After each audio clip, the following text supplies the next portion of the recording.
bueno, se habla de cuando Joseph sale de la cárcel y se va a enfrentar con Faraón y se convierte en el virrey de Egipto, y de ahí aparecen los hermanos, y nos cuentan todas esas cosas, pero el tema esencial durante toda la parashá es la forma en la que Joseph actuó. Cada cosa que hacía, la hacía con un bitajón, con una confianza en Hashem, de que ese era el paso correcto que tenía que hacer.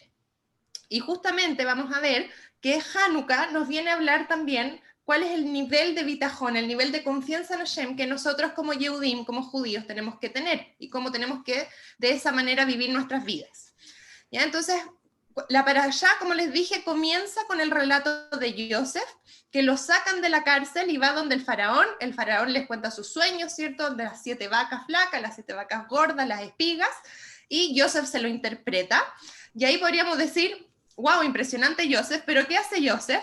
Joseph le dice al faraón, ahora faraón, muy israelí obviamente, le dice, lo que tú tienes que hacer ahora es buscar una persona que sea súper inteligente, que tome el cargo, que se haga cargo de la administración, que sepa de finanzas, entonces que durante estos 7 años, bueno, administre la comida para que después de los 7 años que sean más flacos, no haga falta nada y que podamos vender a todas las tierras alrededor de nosotros. Y pareciera ser, dicen los mefarshim, que Joseph incluso se está proponiendo a él mismo para el cargo.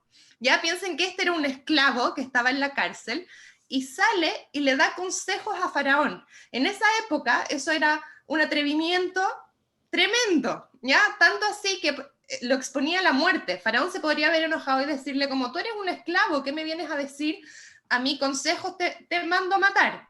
¿Ya? Entonces este Joseph no es solamente que salió y interpretó, que lo hizo de una manera maravillosa, porque él le dijo, Faraón, yo no soy el que interpreta, en realidad es Hashem, yo solo comunico lo que dice Hashem, pero vemos que tiene esa actitud, pero después va y le dice, como de su propia cosecha, y entonces me tienes que poner a mí en el cargo. Entonces, ¿dónde termina como el coraje y comienza el atrevimiento, ¿cierto? ¿Cuál es el punto de cuándo nuestras acciones son correctas y cuándo nuestras acciones debiésemos como echarnos un poco para atrás y pensar antes de actuar? Porque este Joseph, como les dije, se estaba poniendo en una situación que lo podían matar. Entonces, por más de que su consejo haya sido muy bueno, ¿en qué punto Joseph tenía que parar y pensar antes de hablar o seguir hablando? Entonces, sabemos que ponernos a nosotras mismas en una situación así de peligro es algo que está prohibido por la Torá, ¿ya? Hashem no quiere que nosotros vayamos por la vida poniéndonos en situaciones en que nos tenga que hacer como milagros revelados, ¿ya? Si es que nos vamos a poner en una situación muy, por ejemplo, si es que no sabemos nadar o no sabemos hacer algo que atente como que ponga en peligro nuestra vida, como que en realidad nosotros no podríamos hacer eso, porque en el fondo para salir con vida de esa situación, Hashem nos tendría que hacer como un milagro. Entonces eso no está permitido. Ya, por ejemplo, en la época en que Israel había muchos lugares en las puertas así de seguridad, en que hacían muchos atentados, ¿cierto? Decían los rabanim que pasar por esos lugares, por eso Makom Sakana se llamaba, transitar por esos lugares que eran peligrosos estaba prohibido, decían los grandes rabinos, porque en definitiva la gente se estaba exponiendo a que efectivamente los pudieran atacar, y salir vivos como de ese lugar era realmente una forma de exigirle a Dios que te hiciera un milagro. Si hay algo que no se entiende, me paran o me preguntan, y así lo vamos haciendo más interactivo. Si estoy hablando muy rápido, también, por favor, párenme. Eso, yo quería preguntar, ¿está bien la velocidad o está muy rápido? A ver si me pueden hacer una ceñita. ¿En Cisroco está bien o necesitan más lento? Muy rápido. Muy rápido, escuché por ahí. Un poquito más lento, Isi. Gracias. Perfecto, perdón. Bueno, entonces,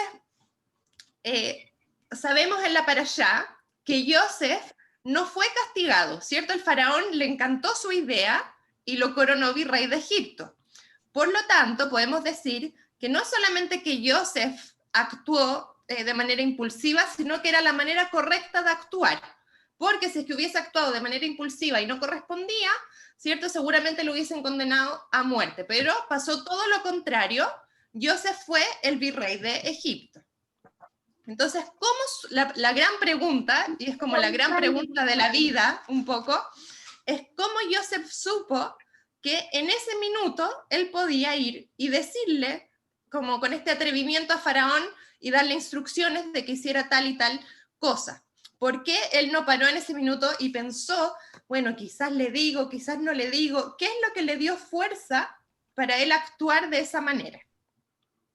Entonces, para responder estas preguntas, primero tenemos como que entender realmente a qué nos referimos cuando decimos que creemos en Dios, ¿ya? Hay una mitzvah, un mandamiento, ¿cierto?, de que tenemos que creer en Dios. Y creer en Dios incluye, por así decirlo, la obligación de confiar en Él. Ya Nachmanides, el Ramban, explica la relación entre estos conceptos de la siguiente manera. Dice, en el mandamiento de creer en Dios está implícito el hecho de que Dios es un Dios justo. ¿Ya? La Torá no me pide que yo crea en un Dios que es injusto. Eso sería algo muy extraño, ¿cierto? Entonces, si es que yo creo en Dios, sé que es un Dios justo. Segundo, un Dios justo no hace daño si es que no tiene una razón, ¿cierto? No pasan cosas malas si es que no hay una razón, alguna cosa pedagógica detrás de eso, ¿ya? Las cosas malas en el mundo, porque sí, según lo que nos está explicando Nachmanides, no pasan porque sí, simplemente es porque hay una razón. Entonces, si es que Dios es justo, no pasan cosas malas, porque cuando el recipiente, ¿cierto?, no da razones para que pasen. Entonces, por lo tanto, a menos que una persona crea que sus acciones los hacen vulnerables de estar en alguna situación que les pueda pasar algo no tan bueno, es decir, de sufrir algún daño, es porque él tiene la creencia en Hashem, como él sabe que Hashem confía en él y lo está protegiendo. ¿Se entiende? De nuevo lo explico.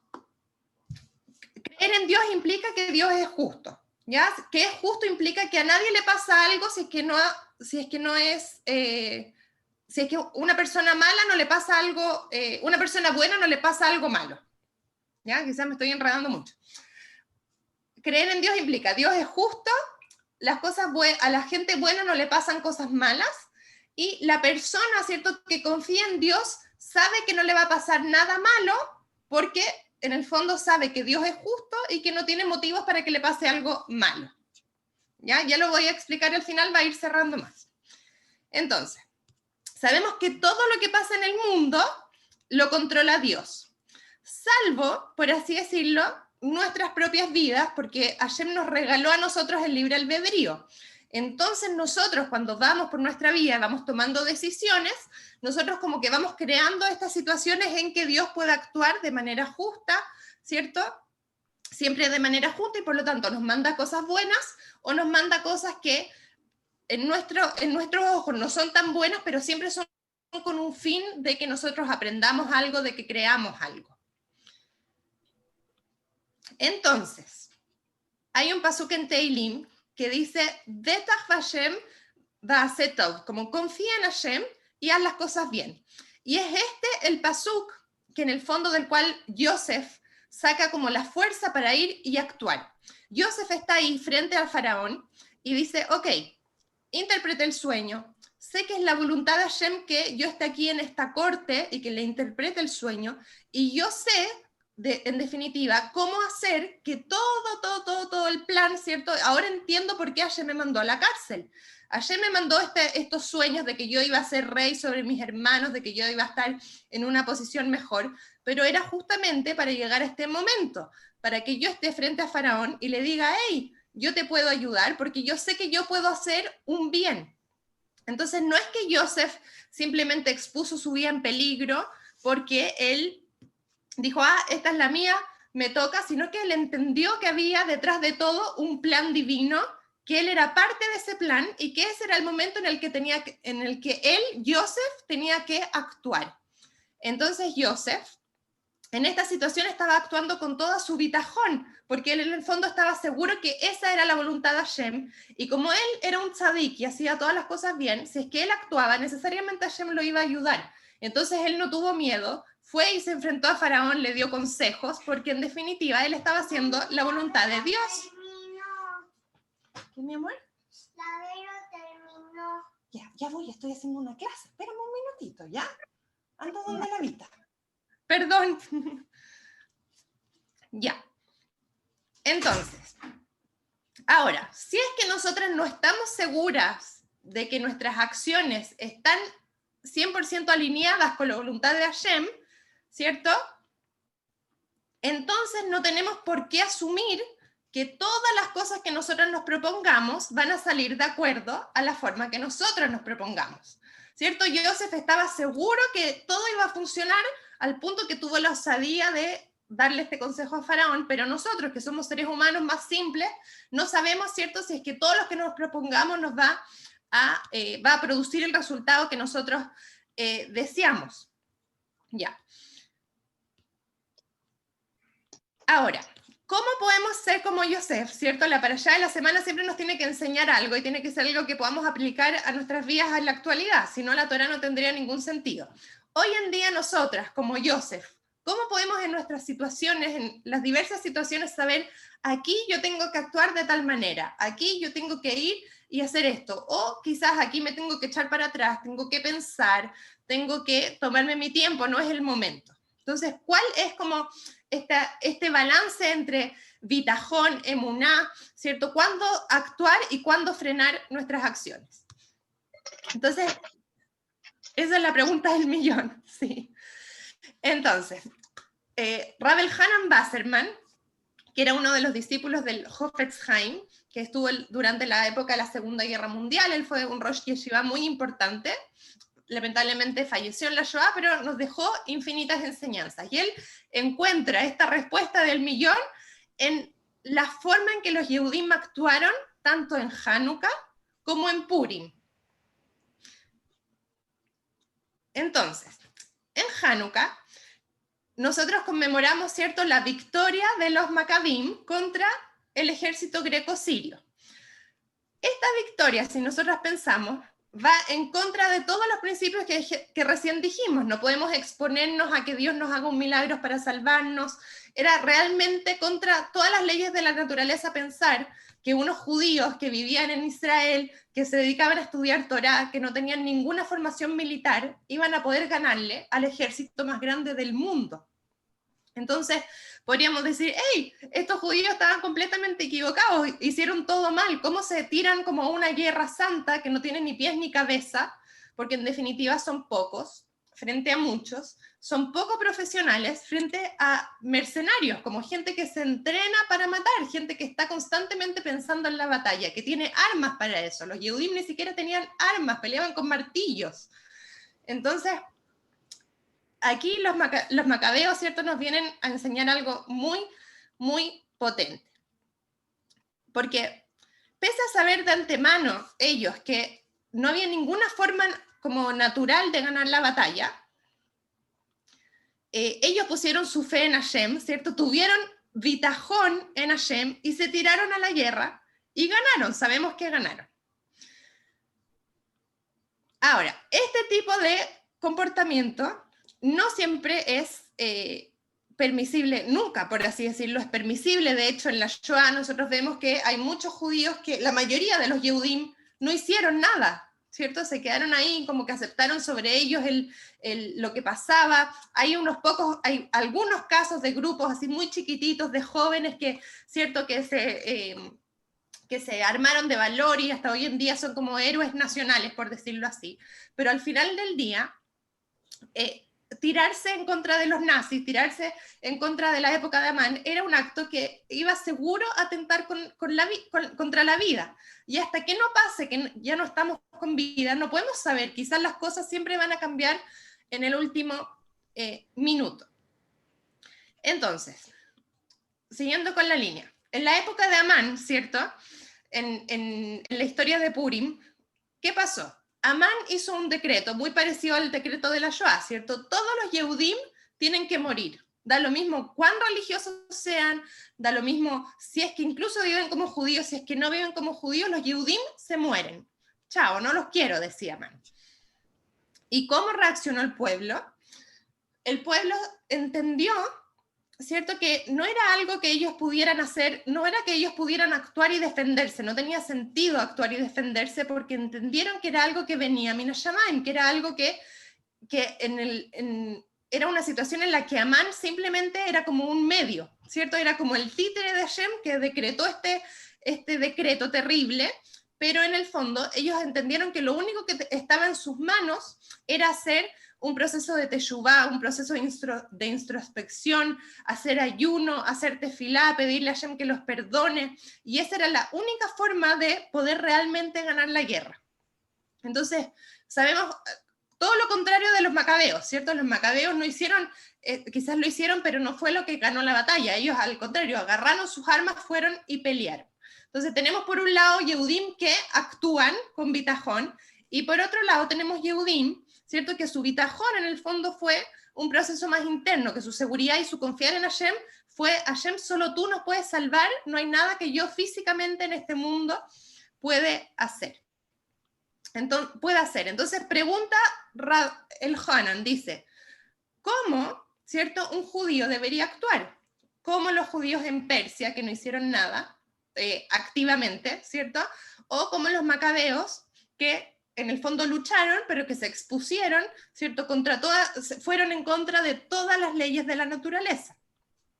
Entonces nos dice, Rab Elhanan dice que esta explicación él la da en el nombre del Hafetz Haim, y dice que la reacción del pueblo en cada caso fue la correcta y fue la que ordenaba la ley judía.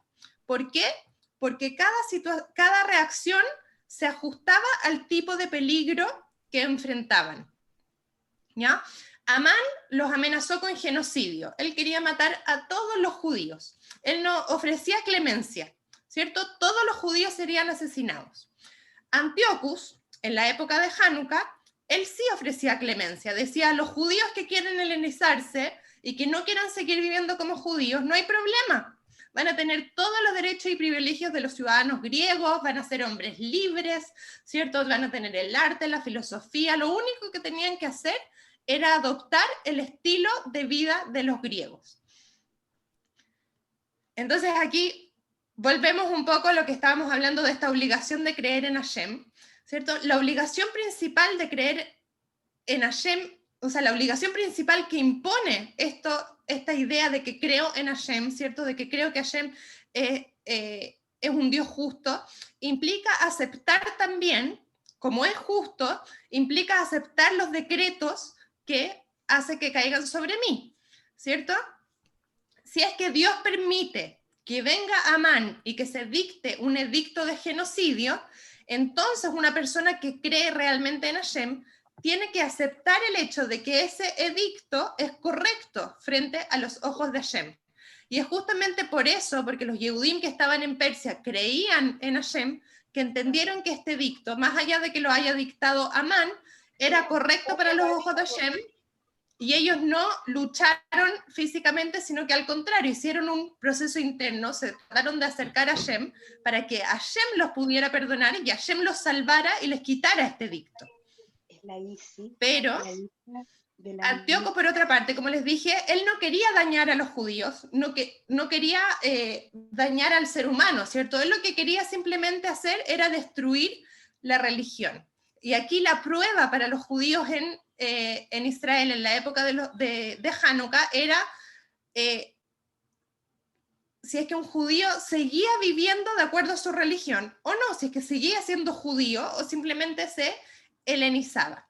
En definitiva, el pueblo judío se enfrentaba a un edicto que ponía a prueba su libre albedrío. El judío podía elegir, ¿cierto? Podía elegir si seguir viviendo como judío o dejar de vivir como judío y vivir como todos los seres humanos del mundo, como un griego. Ahora, sabemos que el pueblo judío siempre se puede poner a este tipo de, sobreponer, como puede enfrentar esta prueba a través del autosacrificio, ¿cierto? Al judío que se le está diciendo, no puedes vivir como judío, no puedes vivir con tus derechos libremente, que no puedes cumplir tu religión, que no puedes vivir de acuerdo a tus creencias, ese judío quizás va a poder seguir haciéndolo, pero con un poquito de autosacrificio, ¿cierto? Quizás va a tener que hacerlo más escondido, quizás va a tener que exponerse a más peligros, pero va a poder seguir haciéndolo. Entonces dicen Jajamim que el pueblo judío siempre se puede sobreponer a este tipo de prueba si es que hace algún tipo de autosacrificio. ¿Y por qué llega ese tipo de prueba? En definitiva, obviamente es muy difícil por qué llega una prueba así, pero vamos a decir que como de la manera más básica, ¿cierto? Es que la práctica en algún minuto no estaba tan buena, entonces les llegó esta prueba en que les hacía más difícil practicar la religión judía, entonces ahí fue como la piedra de tope, ahí fue la gran prueba y el judío en definitiva se vio enfrentado o sigo cómodo, sigo viviendo súper cómodo y pierdo un poco de mi judaísmo o me pongo más incómodo, ¿cierto? Me escondo, juego al cebibón en vez de aparentar libremente que estoy estudiando Torá, sino que simplemente hago cambios, cosas chiquititas. Sabemos que en esa época eran grandes, tremendos sacrificios, pero a través del autosacrificio yo podía superar esta prueba. Y como les dije, pareciera en primera instancia que la guerra de los macabeos era una guerra autosuicida, ¿cierto? Era tirarse contra los grandes guerreros y decir, ahora yo voy a ganar, cuando en verdad no tenía ninguna posibilidad de ganar. Y dijimos también que la guerra la hicieron los Kohanim de la época, los grandes sacerdotes. No es una guerra que simplemente la hizo gente que no sabía lo que estaba haciendo, gente que no creía. Era gente que estaba conectada 100% con Hashem, que sabía, ¿cierto?, que cada cosa que ocurría en el mundo venía directamente de Hashem, y en el fondo ellos, eso fue lo que les dio fuerza a ellos. Ellos sabían que se estaban enfrentando a una prueba para su libre albedrío, no una prueba que había decretado Hashem. No había un decreto de Hashem de que los judíos tenían que morir. Había un decreto de Hashem de que los judíos tenían que poner a prueba su libre albedrío. Y por lo tanto, si es que, ¿qué implica poner a prueba el libre albedrío? Implica que la voluntad de estos macabeos tenía que ser la misma voluntad de Hashem. Y Hashem, ¿qué quería? Quería que el pueblo viviera una vida de acuerdo a la Torá, una vida cercana a Hashem, más allá de cómo vayan a cumplir la Torá, ¿cierto? Que siempre estén en el centro de todo, esté acercarse y tener una relación con Hashem, una relación personal, una relación cercana.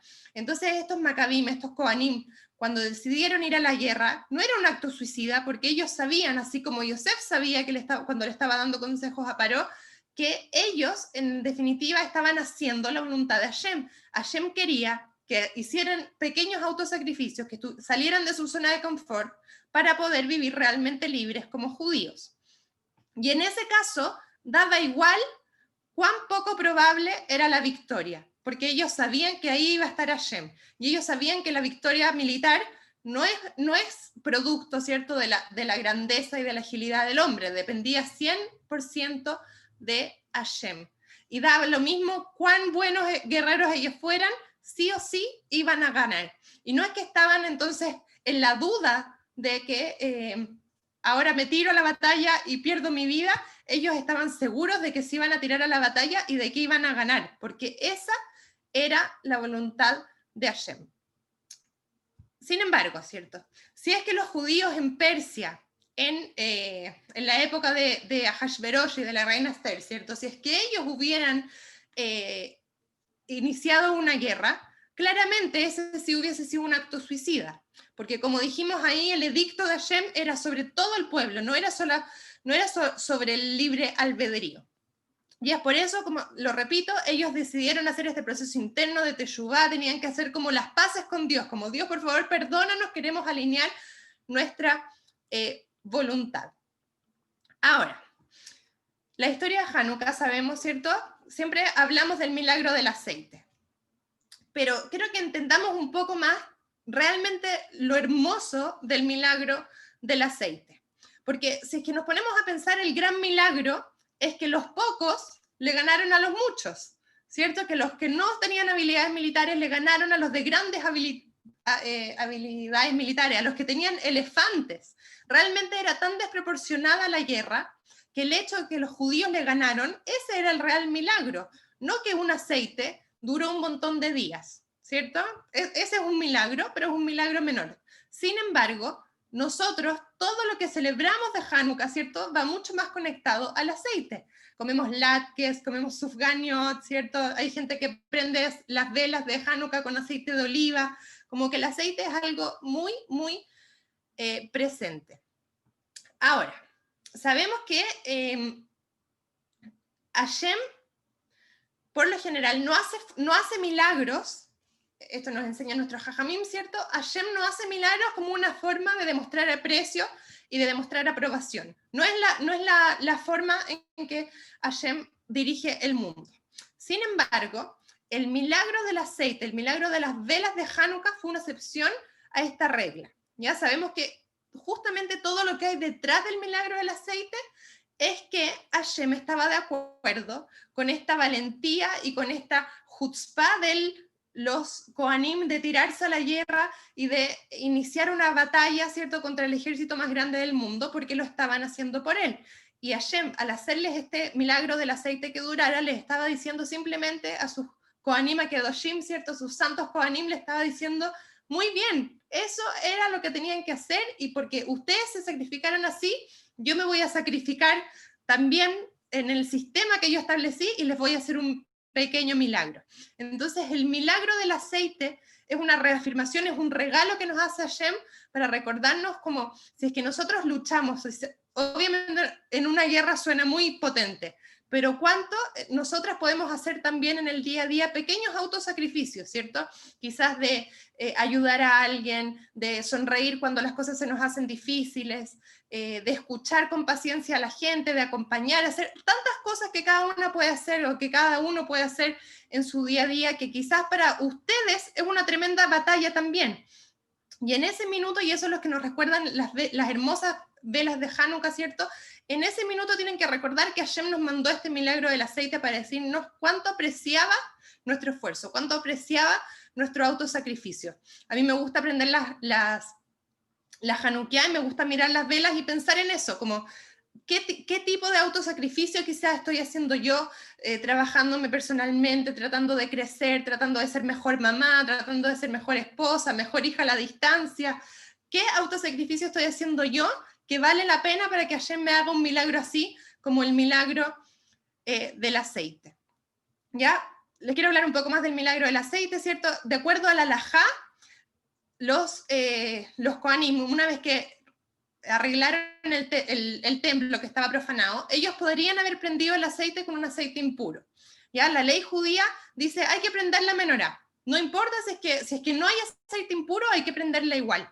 Pero el hecho de que el aceite, Hashem les hizo este milagro de que durara durante los 8 días, ¿cierto?